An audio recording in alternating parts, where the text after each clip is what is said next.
Hey everyone, my name's Trigger Happy John. Today I want to go over a game called Incarnate. Now, Incarnate is a brand new mobile game that's going to be coming out very shortly into 2021. We are currently wrapping up the alpha stage right as we speak with a nice friendly competition. We have a great community going so far. Everyone's enjoying it, everyone's having a little fun. So what I wanted to do today was kind of go into more of a deeper dive into what is going on in this game. All right, so let's get into this. So let's start with just a little bit about the incarnates themselves. So we have four classes in this game. They will be the Archon, the Judge, the Nazari, and the Titan. Now you will notice they all do slightly different things and they all have completely different animations. All right, so we covered the classes. Now let's jump into the Forge here and really kind of look at what we got going on. So, if you look here, this doesn't look like any of the four classes I just described. So this is actually how you make the incarnate. They are encompassed of a mind, a body, and a soul. Now, these mind, body, and soul pieces are actually what make your incarnate and set your abilities. So right now, we're looking at an incarnate that has an Azari head, a judge body, and a titan soul. So this is the appearance that gives him. Now, if I go through here and I just kind of click around on different abilities, you'll notice that the appearance is changing. Now, we won't dive too much into this right now. I'll make a later video on this, but these are also because on top of having different classes, like we discussed, there's also weak and strong affinities. So, but you will notice that with each selection I'm making here, right, we're changing the overall appearance. And you also notice the animation changes ever so slightly, which makes every single incarnate very unique. Now, I've been told by the developers there's up to 8,000 different combinations. So I want you to think about that. So with all the different skills of four classes here, we can have 8,000 different possible incarnates. Now, some of you may hear that and go, well, that's a lot. I'm a collector. What am I going to do here? Well, I mean, there's options, right? So you're creating your incarnate. You aren't going to want to collect all 8,000. What you're going to want to do is come in here and figure out what you feel is going to synergize the most. So, for example, right here we have a legendary piece. This piece is called Prophecy. Create one zombie at the edge of your presence in each cardinal direction being north, east, west, and south. And you and the zombie gain Giant for 2 turns. Now, so this would mean that this one ability, which we'll call it A3 for now, which has a 5-turn cooldown specified down here, will then create 4 zombies on the map. So, that's a lot of reinforcements to bring in. Now, let's go down to the body here. So, if we look at the body, we got loads of other abilities going on. Let's kind of look at them. So, I got another legendary piece here. Let's see what this one says. Remand. Pull enemies in your presence, force plus 3 spaces, then attack adjacent enemies and push them force 3 spaces. So, this ability itself will do a draw in your enemies and then push them away. So you'll notice that that has nothing to do with zombies, right? And that's because I am now building my incarnate. I am making my own unit. That's something to get really excited about because it's not about who you have or what you have. It's about what kind of incarnate are you creating to strategize to take on your opponent, whether it be PvP, PvE, whatever the case may be, right? So that's one of the biggest selling points on this game, in my opinion. This is what really has me the most excited because you get to try out all these different abilities, create your incarnate. Each ability is changing the character. So it's not like you're going to get bored of like, okay, well, I'm only going to use the Nazari class or I'm only going to use the Titan class. No, I mean, chances are you're going to be using many, many of those classes put together. And this is going to be the result. All right. So we went over the mind, body, and soul. Now, I've already made a few incarnates. As you can see here, they're not fully leveled up they will be fully leveled up when they get to level 60. Now you can see here we have different tiers as well. So we have common, we have rare, epic, and then the gold ones will be legendary, okay? So let's take these incarnates and let's kind of like showcase what they got going on here. So if I come into the wave section, because right now that's really what we're focusing on for the alpha, you will see here that you can use up to 3 incarnates. So at the very beginning, you're going to go through your tutorial and create your incarnate. Now we're going to bring these 3 into this fight, and they all synergize fairly well, and I'll kind of showcase a little bit of what we got going on. Alright, so let's get into the first battle here. So a couple things I want to point out.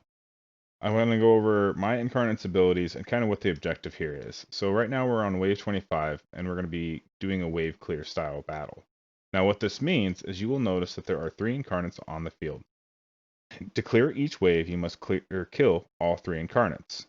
Now once you kill them, you will then traverse to the wave 26, and 3 more incarnates will spawn. Repeat process, and you'll be on wave 27. Now, to clear a series of waves, you need to make it 3 wave levels and kill 9 enemies before you can move on to the next set of waves. So let's begin. So first off, we're going to go over the current incarnate that has the highest speed in my squad. So right now, he has all of his abilities not on cooldown.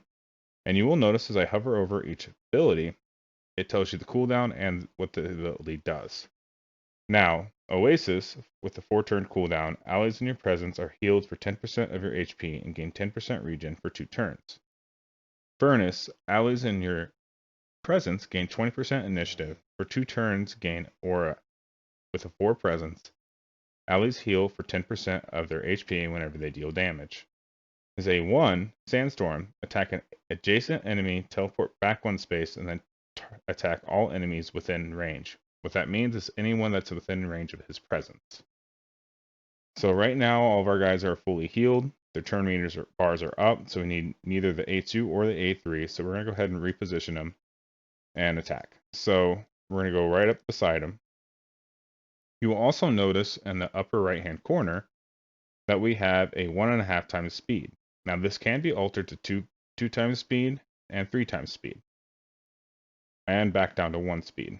So we're going to leave it at 1.5, kind of showcase what that speed is like. And then as we progress through the next 2 incarnates, we'll bump it up. So we're going to use Sandstorm. And you will notice we got 1 attack proc. And then you will see that the second proc that came in at the 790, that was the attack all enemies in range. So it was an effective 2-hitter. Alright, now we're going to end our turn and move on to the next incarnate.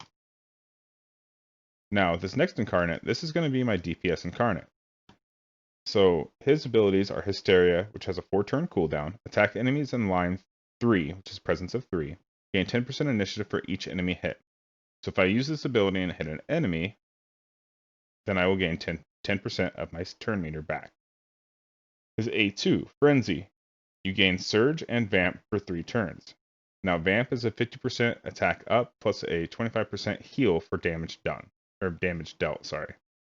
Surge does a turn meter increase, or think of it as a speed plus 1.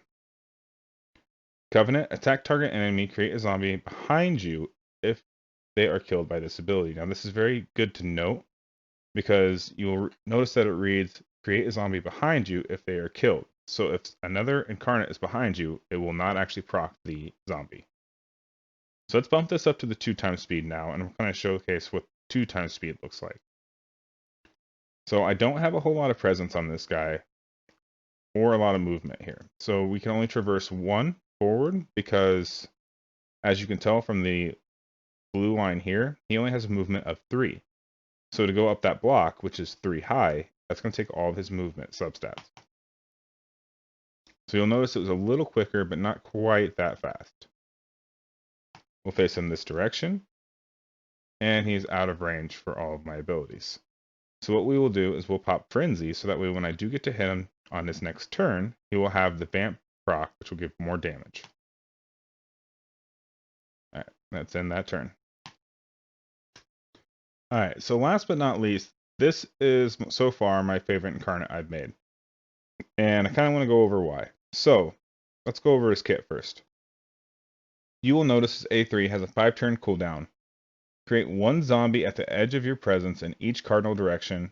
You and the zombie gain giant for 2 turns. Now, something to note here, this cardinal directions are going to be northeast, west, and south.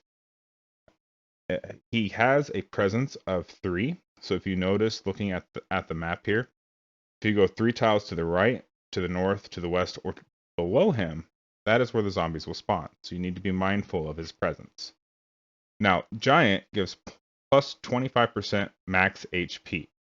Now, zombies, when you spawn zombies when the game is released, they're going to have a decay feature. So this will kind of circumnavigate and keep your zombies alive for just a little bit longer. So I absolutely love this ability. Now, the next ability we have here is called Watchdog, which is on a 4-turn cooldown. Create a zombie in front of a target enemy for 2 turns. Gain aura. Whenever your zombies are attacked, they counterattack. So what this means is all the zombies that this guy creates, if someone attacks them, they will then counterattack. So that is huge. Any counterattack in any game is massive, massive ability. Lastly, we have his A1. Now, his A1 is a little OP, I'm not going to lie. So summoning 1 turn, which means it's always active and available. Attack target enemy and create a zombie in front of you. Pull all of your zombies 1 space towards you. That's right, pull all of your zombies. So that means everything you've created from your A3, your A2, is going to come closer to you. So this is kind of like a free movement skill. So essentially, you can attack an enemy. You will have a zombie spawn in front of you, which will then protect him, right? And then all the other zombies are going to move closer. So let's say if they're spread out on the map on this other side, that's 1 free movement that they've now done. So let's go ahead and get into his abilities here. So we'll start off here. Now, ideally, I would like to move up 3 and spawn 4 zombies on the map. But because this first tile is raised, once again, we're dealing with a -1 on our movement because this tile is raised, which requires 1 more movement to go up. So we'll move forward, face in this direction. And let's go ahead and get the cooldown started on this ability, and then go from there. So we will use the ability called Prophecy, and we'll go ahead and spawn 3 zombies. You will notice at the edge of their presence, there are now 3 zombies spawned. Alright, so I went to go run that battle, and I crashed the game. So, we're back at it. I'm going to go ahead and do a quick battle and kind of just show off some abilities and show off some different things that are going to go on. So, stick around, watch it, and hopefully enjoy it.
So we're about to finish up this last enemy here. This will be enemy killed number 9, complete wave 27. I want to touch base.